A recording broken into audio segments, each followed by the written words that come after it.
Hello friends, welcome back to Abhi clips YouTube channel. Friends, ನೀವೇನಾದರೂ first time ನನ್ನ ಚಾನಲ್ಗೆ visit ಮಾಡ್ತಾ ಇದ್ದರೆ ಚಾನಲನ್ನು ಸಬ್ಸ್ಕ್ರೈಬ್ ಮಾಡಿ, ವಿಡಿಯೋನ ಲೈಕ್ ಮಾಡಿ, ಶೇರ್ ಮಾಡಿ, ಹಾಗೆ ಬೆಲ್ ಐಕಾನ್ ಸಹ ಕ್ಲಿಕ್ ಮಾಡಿ. ಫ್ರೆಂಡ್ಸ್, ಬಹಳ ದಿನ ಆಯಿತು ನಾವು ಯಾವುದೇ ವಿಡಿಯೋನು ಅಪ್ಲೋಡ್ ಮಾಡಿದ್ದಿಲ್ಲ.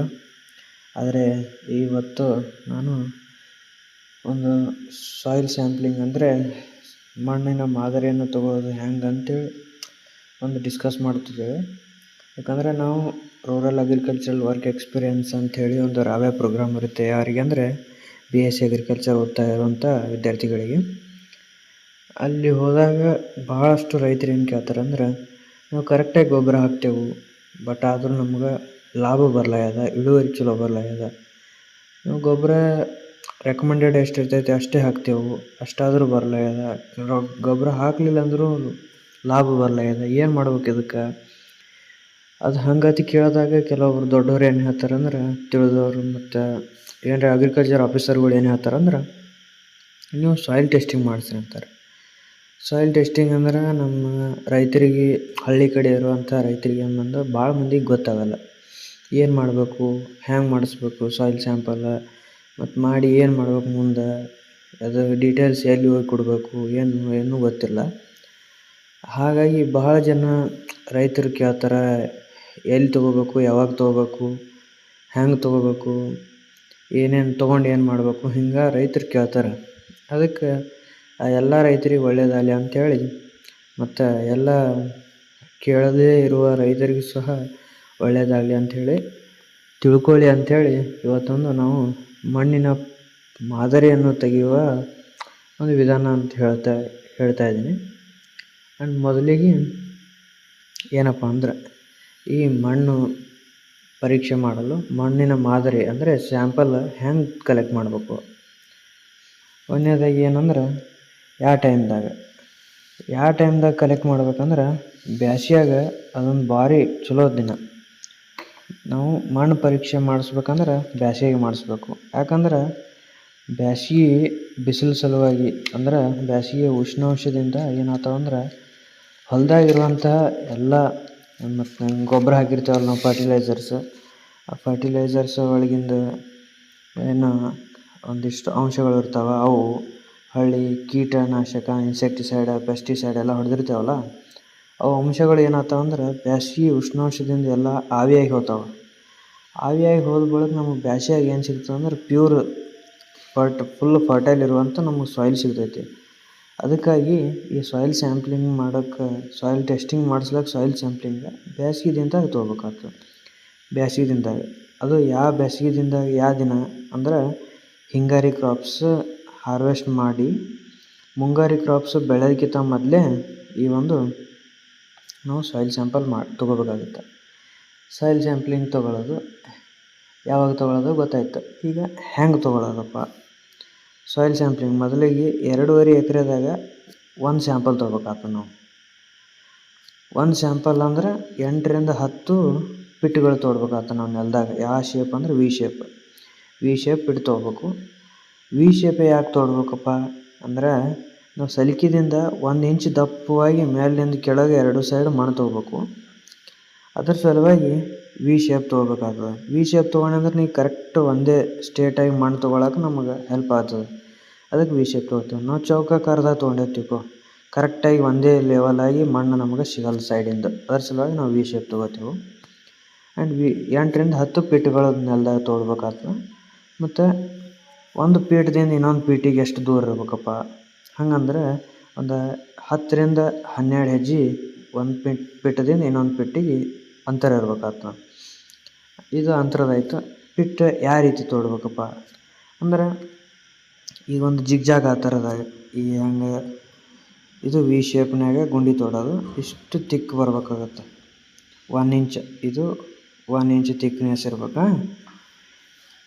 ಇದು ವಿ ಶೇಪ್ನ ತೊಗೊಂಡ್ರೆ ಕರೆಕ್ಟ್ ಸಂಖ್ಯೆಲಿ ಹಿಂಗೆ ತೊಗೊಳಕ್ಕೆ ಬರ್ತೈತೆ. ಅದೇ ಹಿಂಗೆ ಚೌಕದಾಗ ಬರ್ತಂದ್ರೆ ಹಿಂಗೆ ಸ್ಟ್ರೇಟಾಗಿ ತೊಗೊಳಕ್ಕೆ ಬರಲ್ಲ. ಅದ್ರ ಸಲುವಾಗಿ ನಾವು ವಿ ಶೇಪ್ ತೊಗೋಬೇಕು. ಮತ್ತು ನೆಕ್ಸ್ಟ್ ಯಾವ ರೀತಿ ಒಂದು ಸ್ಯಾಂಪಲಿಗೆ 8ರಿಂದ 10 ಪಿಟ್ಗಳು ತೊಗೊಬೇಕಲ್ಲ, ಆ ಪಿಟ್ಗಳು ಹೆಂಗೆ ತೊಗೋಬೇಕಪ್ಪ ಅಂದ್ರೆ, ನೋಡೋಣ, ಪಿಟ್ಗಳು ಹಿಂಗೆ ಜಿಗ್ಜಾಗ್ ಆಕಾರನೇ ತೊಗೊಳ್ಬೇಕಾಗ್ತದೆ. ಒಂದು 1 2 3 4 5 6 7 8 ಹಿಂಗೆ ಏನೂ ಇಲ್ಲಾಂದ್ರೂ 2.5 ಎಕರೆದಾಗ ಎಷ್ಟು ಫೀಟ್ ತೋರಿಸ್ಬೇಕಪ್ಪ ಅಂದ್ರೆ ಒಂದು 8ರಿಂದ 10 ಫೀಟ್ ಮಾಡ್ಬೇಕು ನಾವು. 8ರಿಂದ 10 ಫೀಟ್ ಮಾಡಿ ಮಣ್ಣಂದ್ರೆ ಸಂಗ್ರಹಣೆ ಮಾಡ್ಬೇಕು, ಕಲೆಕ್ಟ್ ಮಾಡಬೇಕು. ಮತ್ತು ವಿ ಶೇಪ್ನಾಗೆ ಇರಬೇಕು ಪಿಟ್ಗಳು 8ರಿಂದ 10. ಈಗ ಈ ಒಂದು ಪಿಟ್ ಇಲ್ಲೊಂದು ಪಿಟ್ ಆಯ್ತಲ್ಲ, ಈ 2 ಪಿಟ್ಗಳ ನಡುವೆ ಎಷ್ಟಂದ್ರೆ 8ರಿಂದ ಒಂದು 10 ಹೆಜ್ಜೆ ಅಂತರ ಇರಬೇಕು. 8ರಿಂದ 10 ಹೆಜ್ಜೆ ಅಂತರ ಇರಬೇಕು. ಇದು ಪಿಟ್ ಹ್ಯಾಂಗೆ ತೊಗೊಳ್ಳೋದಾಯ್ತಾ. ನೆಕ್ಸ್ಟ್ ಇದು ಆದ ಬಳಿಕ 2.5 ಎಕರೆಗೆ ಒಂದು ಸ್ಯಾಂಪಲ್ ತೊಗೋಬೇಕು. ಪಿಟ್ ತೊಗೊಂಡ್ಯಪ್ಪ, ಈಗ ಎಲ್ಲ ಮಣ್ಣು ಕಲೆಕ್ಟ್ ಮಾಡಿದ್ವಿ. ಕಲೆಕ್ಟ್ ಮಾಡೋದ್ರೊಳಗೆ ಮುಂದೆ ಏನು ಮಾಡಬೇಕು, ಎಲ್ಲ ಮಣ್ಣು ಕಲೆಕ್ಟ್ ಮಾಡಿದ್ದು ಏನು ಮಾಡಬೇಕು ಅಂದ್ರೆ ಒಂದು ಬುಟ್ಟೆಗೆ ಅಥವಾ ಬಕೆಟ್ದಾಗ ಎಲ್ಲ ತುಂಬ್ಕೊಂಡು ಹೋಗ್ಬೇಕು. ತುಂಬ್ಕೊಂಡು ಬಕೆಟ್ ಅಥವಾ ಬುಟ್ಟಿ ಒಳಗೆ, ಯಾಕಂದ್ರೆ ಅದರೊಳಗೆ ಯಾವ ಮಿನರಲ್ಸ್ ಮತ್ತು ನ್ಯೂಟ್ರಿಯೆಂಟ್ಸ್ ಅದರಿಂದ ಬರಬಾರ್ದು, ನಮ್ಗೆ ಕಲುಷಿತಗೊಳ್ಬಾರ್ದು ನಮ್ಮದು ಸ್ಯಾಂಪಲ್. ಅದ್ರ ಸಲುವಾಗಿ ಏನು ಮಾಡಬೇಕು, ಒಂದು ಬುಟ್ಟ್ಯಾಗ ತೊಗೊಂಡು ಹೋಗ್ಬೇಕು. ಬಿಸಿಲಿಗೆ ಇಟ್ಟರೆ ಮತ್ತು ಅದರೊಳಗಿನ ಕೆಲವೊಂದು ಮಿನರಲ್ಸ್ ಆವಿಯಾಗಿ ಹೋಗ್ತಾವೆ. ಅದ್ರ ಸಲುವಾಗಿ ನೆರಳಾಗ ಒಯ್ದು ಒಂದು ಗಿಡ ಇರ್ತೈತಲ್ಲ, ಆ ಗಿಡದ ಬುಡಕ್ಕೆ ಪ್ಲಾಸ್ಟಿಕ್ ಅಥವಾ ನ್ಯೂಸ್ ಪೇಪರ್ ಮೇಲೆ ಹಾಕಬೇಕು. ಹಾಕಿ ಏನು ಮಾಡ್ತೀಯಪ್ಪ ನೀ, ಹಾಕಿದ ಬಳಕೆ ಏನಿಲ್ಲ, ಒಂದು ಹಿಂಗೆ ಸರ್ಕಲ್ ಥರ ಒಂದು ಮಣ್ಣು ಏನು ಮಾಡ್ಬೇಕಂದ್ರೆ ಸ್ಪ್ರೆಡ್ ಮಾಡಬೇಕು. ಹೆಂಟಿ ಇದ್ದು ಅಂದ್ರೆ ಹೆಂಟಿ ಎಲ್ಲ ಹೊಡಿಬೇಕು. ಹೆಂಟಿ ಎಲ್ಲ ಹೊಡೆದು ಅದರೊಳಗೆ ಕಡ್ಡಿ ಕಸರ ಏನರ ಇತ್ತಂದ್ರೆ ಅವೆಲ್ಲ ತೆಗೆದು ಒಕ್ಕಡ್ಬೇಕು. ಅವೆಲ್ಲ ತೆಗೆದು ಒಕ್ಕಡ್ದೆ ಆಮೇಲೆ ಸರ್ಕಲ್ ಥರ ತಳ್ಳಗೆ ಸ್ಪ್ರೆಡ್ ಮಾಡಿದೆ ಅಂತ ನಾವೇನು ಮಾಡ್ಬೇಕು, ನೆಕ್ಸ್ಟ್ 4 ಭಾಗವಾಗಿ ಮಾಡ್ಬೇಕು. ಅದು ಮಣ್ಣು ಒಂದು 4 ಡಿವೈಡ್ ಮಾಡ್ಬೇಕಾ. ಅದಕ್ಕೆ ನಂಬರಿಂಗ್ ಕೊಡ್ರಿ, 1 2 3 4 ಅಂತೇಳಿ ಹಿಂಗೆ ನಂಬರಿಂಗ್ ಕೊಟ್ರಲ್ಲ. ಅವಾಗ ಏನು ಮಾಡ್ಬೇಕಂದ್ರೆ ಫಸ್ಟಿಗೆ 2 4 ಒಂದನೇ ಸಲಕ್ಕೆ ಇವೆರಡು ಇಟ್ಕೊಂಡು 1 3 ಸೈಡ್ ಇದ್ದಿದ್ದು ಮಣ್ಣು ಏನು ಮಾಡ್ಬೇಕಂತ ತೆಗಿಬೇಕು. 2 4 ಇದ್ದಿದ್ದು ಇಟ್ಕೋಬೇಕು. ಮುಗಿತಾ ಒಂದನೇ ಸಲ. 2ನೇ ಸಲಕ್ಕೆ ಏನು ಮಾಡ್ಬೇಕು ಗೊತ್ತಾನು, ಸೇಮ್ ಇದೆ, 2 4 ತೆಗಿಬೇಕು, 3 ಮತ್ತು 1 ಇದು ಇಟ್ಕೋಬೇಕು. ಹೀಗೆ ಎಕ್ಕಟ ಮಾಡಿ ಎಲ್ಲಿ ತನಕ ಮಾಡ್ಬೇಕಪ್ಪ ಅಂದ್ರೆ ನಮ್ಮದು 500 ಗ್ರಾಮ್ ಅಥವಾ ಅರ್ಧ kg ಮಣ್ಣು ಬರತಕ್ಕ ನಾವು ಹೀಗೆ ಮಾಡಬೇಕು. ಇದಾಯ್ತಾ, ಒಂದು 500 ಗ್ರಾಮ್ ಅಥವಾ ಅರ್ಧ kg ಮಣ್ಣು ಬರತಕ್ಕ ಮಾಡಿ ಇನ್ನು ಏನು ಮಾಡ್ಬೇಕಂದ್ರೆ ಒಂದು ಪ್ಲಾಸ್ಟಿಕ್ ಚೀಲನಾಗ ಹಾಕಬೇಕು.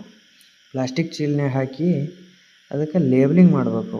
ಲೇಬ್ಲಿಂಗ್ ಒಳಗೆ ಏನಾಗಿರ್ಬೇಕಂದ್ರೆ ಫಾರ್ಮರ್ಸ್ ಹೆಸರು, ಯಾವ ಊರು, ಸರ್ವೆ ನಂಬರ್ ಎಷ್ಟು, ಮತ್ತು ಯಾವ ತಾಲೂಕು, ಯಾವ ಡಿಸ್ಟಿಕ್, ಅದಾದ ಬಳಿಕ ಹಿಂದಿಂದ ಕ್ರಾಪ್ ಯಾವ್ದು ಬೆಳೆದಿದ್ರಿ, ಮುಂದೆ ಕ್ರಾಪ್ ಯಾವ್ದು ಬೆಳಿತೀರಿ, ಹಿಂಗೆ ಇವೆಲ್ಲ ಒಂದಿಷ್ಟು ಡೀಟೇಲ್ಸ್ ಬರೋದು. ಮತ್ತು ಫಾರ್ಮರ್ಸ್ ಫೋನ್ ನಂಬರ್ ಬರೋದು. ಏನು ಮಾಡ್ಬೇಕಂದ್ರೆ 24 ತಾಸು ಅಂದ್ರೆ ಒಂದು ದಿನದೊಳಗೆ 24 ತಾಸು ಒಳಗೆ ಏನು ಮಾಡ್ಬೇಕಂದ್ರೆ ನಿಯರ್ ಆಗಿರುವಂಥ KVKಗಳಿಗೆ ಕೊಡ್ಬೋದು. ಇಲ್ಲ JD ಆಫೀಸ್ ಅಂತ ಇರ್ತೈತಿ, ಆ JD ಆಫೀಸಿಗೆ ಕೊಡ್ಬೋದು. ಅದೂ ಅಲ್ಲ ಅಂದ್ರೆ ಅಗ್ರಿಕಲ್ಚರ್ ಯೂನಿವರ್ಸಿಟಿ ಇರ್ತಾವಲ್ಲ ಕಾಲೇಜ್ಗಳು, ಅಗ್ರಿಕಲ್ಚರ್ ಯೂನಿವರ್ಸಿಟಿ ಕಾಲೇಜ್ಗಳಿಗೆ ಹೋಗಿ ಸಬ್ಮಿಟ್ ಮಾಡ್ಬೇಕಾಗ್ತವೆ. ಇವರು ಸಬ್ಮಿಟ್ ಮಾಡಿದ ಬಳಿಕ ಏನು ಕೊಡ್ತಾರಪ್ಪ, ರಿಸಲ್ಟ್ ಕೊಡ್ತಾರೆ. ಆ ಸಾಯಿಲ್ ಟೆಸ್ಟ್ ರಿಸಲ್ಟ್ಸ್ ಒಳಗೆ ಏನು ಬರ್ತೈತೆ ಅಂದ್ರೆ ಒಂದು ರೇಂಜ್ ಇರ್ತಾವೆ. ಇಲ್ಲಿ ಇಷ್ಟರಿಂದ ಎಷ್ಟು ಫರ್ಟಿಲೈಸರ್ ನೈಟ್ರೋಜನ್ ಇರಬೇಕು, ಇಷ್ಟರಿಂದ ಎಷ್ಟು ಫಾಸ್ಫರಸ್ ಇರಬೇಕು, pH ಇಷ್ಟರಿಂದ ಎಷ್ಟು ಇರಬೇಕು, ಮತ್ತು EC ಇಷ್ಟರಿಂದ ಎಷ್ಟು ಇರಬೇಕು ಅಂತೇಳಿ ಒಂದು ರೆಕಮೆಂಡೇಶನ್ಸ್ ಇರ್ತಾವೆ. ಆ ರೆಕಮೆಂಡೇಶನ್ ಮುಖಾಂತರ ಅವ್ರು ನೋಡಿಕೊಂಡು ಏನು ಕೊಡ್ತಾರಂದ್ರೆ ನಿಮಗೆ ಮಣ್ಣು ಚಲೋ ಐತಿಲ್ಲ, ಹೆಂಗೈತಿ ಏನೈತಿ ಅಂತ ಹೇಳಿ ಹೇಳ್ತಾರೆ. ಅದು ಆದ ಬಳಿಕ ಲಾಸ್ಟಿಗೇನು ಅವರು ಸಾಯಿಲ್ ಹೆಲ್ತ್ ಕಾರ್ಡ್ ಅಂತ ಹೇಳಿ ಕೊಡ್ತಾರೆ. ಸಾಯಿಲ್ ಹೆಲ್ತ್ ಕಾರ್ಡ್ನಾಗ ಏನಿರ್ತೈತೆ ಅಂದ್ರೆ ಫಾರ್ಮರ್ಸ್ ಡೀಟೇಲ್ಸ್ ಇರ್ತೈತಿ, ಹಳ್ಳಿ ನಮ್ಮದು ಏನೇನೈತೆ ನೈಟ್ರೋಜನ್ ಫಾಸ್ಫರಸ್ ಎಷ್ಟೈತೆ ಎಲ್ಲ ಬರೆದಿರ್ತಾರೆ.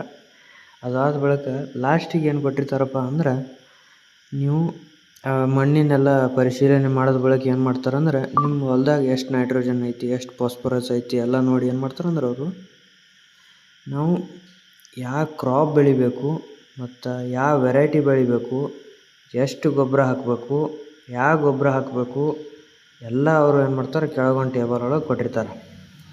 ಆ ಟೇಬಲ್ ನೋಡಿ ನಾವೇನು ಮಾಡಬೇಕು, ಮುಂದಿನ ಬೆಳೆ ಯಾವ್ದು ಬೆಳಿಬೇಕು, ಮುಂದಿಂದು ಕ್ರಾಪ್ ಯಾವುದು ಇದು ಮಾಡಬೇಕು ಏನು ಅನ್ಬೋದು ಎಲ್ಲ ಕೊಟ್ಟಿರ್ತಾರೆ. ಅದು ನೋಡಿ ನಾವು ರೈತರು ಮಾಡ್ಬೇಕಾಗ್ತದೆ.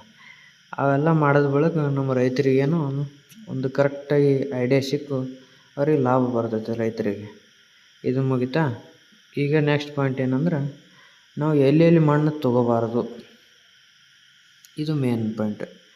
ಎಲ್ಲೆಲ್ಲಿ ಮಣ್ಣು ತೊಗೋಬಾರ್ದು, ಹಾದಿ ಇರ್ತಾವಲ್ಲ ರೋಡ್ ಮೇಲೆ ಅಲ್ಲಿಯೂ ತೊಗೋಬಾರ್ದು. ಯಾವುದಾದ್ರು ನೀರಿನ ಕಾಲುವೆ ಹೊಂಟಿದ್ದು ಅಂದ್ರೆ ಅದ್ರ ಬಾಜು ತೊಗೋಬಾರ್ದು. ಮಳೆ ನೀರು ಬಂದ ಬಳಕ ತೊಗೋಬಾರ್ದು. ಮತ್ತು ಗೊಬ್ಬರ ಬಿದ್ದಲ್ಲಿ ಜಾಗದಾಗ ತೊಗೋಬಾರ್ದು. ಹೊಳ್ಳಿ ತಿಪ್ಪೆ ಗೊಬ್ಬರ ಇರುವಂಥ ಜಾಗದಾಗ ತೊಗೋಬಾರ್ದು. ಈಗ ಇಂಥ ಜಾಗದಾಗ ನಾವು ಮಣ್ಣು ತೊಗೋಬಾರ್ದು. ಉಳ್ಕಿಟ್ಟು ಬೇರೆದು ಕ್ಲೀನಾಗಿರುವಂಥ ಒಂದು ಏರಿಯಾದಾಗ ನೋಡಿ ನಾವು ಮಣ್ಣನ್ನು ಸಂಗ್ರಹಣೆ ಮಾಡಬೇಕಾಗುತ್ತೆ.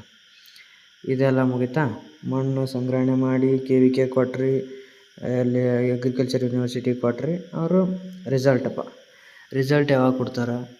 ರಿಸಲ್ಟ್ ಅವ್ರು ಏನೂ ಇಲ್ಲ ಅಂದರೂ 2 ರಿಂದ 4 ವಾರ ಒಳಗೆ ನಮಗೇನು ಮಾಡ್ತಾರೆ, ಅವರು ರಿಸಲ್ಟ್ಸ್ ಕೊಡ್ತಾರೆ. ರಿಸಲ್ಟ್ಸ್ ಕೊಟ್ಟರು, ನೀವು ಎಲ್ಲಿ ತೊಗೋಬೇಕಪ್ಪ ರಿಸಲ್ಟ ನಾವು ಡೈರೆಕ್ಟಾಗಿ ಹೋಗಿ ತೊಗೋಬೋದು, ಅಥವಾ ಸಾಯಿಲ್ ಹೆಲ್ತ್ ಕಾರ್ಡ್ ಪೋರ್ಟಲ್ ಅಂಥೇಳಿ ಒಂದು ಗೂಗಲ್ದಾಗ ಪೋರ್ಟಲ್ ಐತೆ. ಆ ಪೋರ್ಟಲ್ ಮುಖಾಂತರ ನೀವು ನೋಡಿ ಆನ್ಲೈನ್ದಾಗೆ ನಿಮ್ಮದು ಏನೈತೆ ರಿಸಲ್ಟ್ಸ್ ಅನ್ನೋದು ನೋಡ್ಬೋದು. ಇದು ಆಯಿತು ರಿಸಲ್ಟ್ಸ್ ಎಲ್ಲ ಬಂದು. ಆಮೇಲೆ ಅಮೌಂಟ್ ಗೌರ್ಮೆಂಟ್ ಥ್ರೂ ಹೋದ್ರೆ 150 ರಿಂದ ಒಂದು 300 ರೂಪಾಯಿ ಚಾರ್ಜ್ ಮಾಡ್ತಾರೆ ಅವ್ರು ಒಂದು ಸ್ಯಾಂಪಲಿಗೆ. ಮತ್ತು ಪ್ರೈವೇಟ್ ಅಂದ್ರೆ ಅವ್ರು ಭಾಳಷ್ಟು ಎಲ್ಲ ಕಡಿಮೆ, ಆಲ್ಮೋಸ್ಟ್ ಆಲ್ ಭಾಳಷ್ಟು ತೊಗೋತಾರೆ ಪ್ರೈವೇಟ್ ಅಂದರೆ. ಗೌರ್ಮೆಂಟ್ನಾಗ 150 ರಿಂದ 300 ರೂಪಾಯಿ ಅಷ್ಟೇ ಚಾರ್ಜ್ ಮಾಡ್ತಾರೆ ಒಂದು ಸ್ಯಾಂಪಲ್ ಟೆಸ್ಟ್ ಮಾಡಿ ಕೊಡೋಕೆ. ಇದು ಆಯಿತು ಫ್ರೆಂಡ್ಸ್ ಇವತ್ತಿನ ವಿಡಿಯೋ. ಅಂದ್ರೆ ಎಲ್ಲ ರೈತರಿಗೆ ಯಾರ್ಯಾರು ಸಾಯಿಲ್ ಸ್ಯಾಂಪ್ಲಿಂಗ್ ಹೆಂಗೆ ಮಾಡಬೇಕು, ಸಾಯಿಲ್ ಟೆಸ್ಟಿಂಗ್ ಮಾಡಿ ಎಲ್ಲಿ ಮಾಡಬೇಕು, ಎಲ್ಲಿ ಮಾಡಬಾರ್ದು, ಮಾಡಿ ಏನು ಮಾಡಬೇಕು, ಯಾರಿಗೆ ಕೊಡಬೇಕು ಅಂತ ಕೆಲವೊಬ್ಬರಿಗೆ ಭಾಳ ಮಂದಿಗೆ ರೈತರಿಗೆ ಗೊತ್ತಿಲ್ಲ. ಅದಕ್ಕಾಗಿ ಈ ಒಂದು ವಿಡಿಯೋ ಅವರಿಗೆ ಎಲ್ಲ ರೈತರಿಗೆ ಹೆಲ್ಪ್ ಆಗಲಿ ಅಂತ ಹೇಳಿ ಮಾಡಿದ್ದೀನಿ. ಆ್ಯಂಡ್ ಯಾರ್ಯಾರು ರೈತರು ಅದಾರ ಪ್ಲೀಸ್ ಅವರಿಗೆ ನಿಮ್ಮದು ಗೊತ್ತಿಲ್ಲಾರ್ದವ್ರಿಗೆ ಗೊತ್ತಿದ್ದವರಿಗೆ ಹೆಲ್ಪ್ ಆಗಲಿ, ಎಲ್ಲರಿಗೂ ಈ ವಿಡಿಯೋ ಶೇರ್ ಮಾಡಿರಿ. ಅವರು ನೋಡಿ ಒಂದು ಸ್ವಲ್ಪ ಐಡಿಯಾ ಬರ್ತದೆ, ಅವರಿಗೆ ತಿಳ್ಕೊಳ್ಳಿ. ಇದಾಗಿತ್ತು ಗೈಸ್ ಇವತ್ತಿನ ವಿಡಿಯೋ. ಮುಂದಿನ ವಿಡಿಯೋದಲ್ಲಿ ಮತ್ತೆ ಭೇಟಿಯಾಗೋಣ. ಧನ್ಯವಾದಗಳು.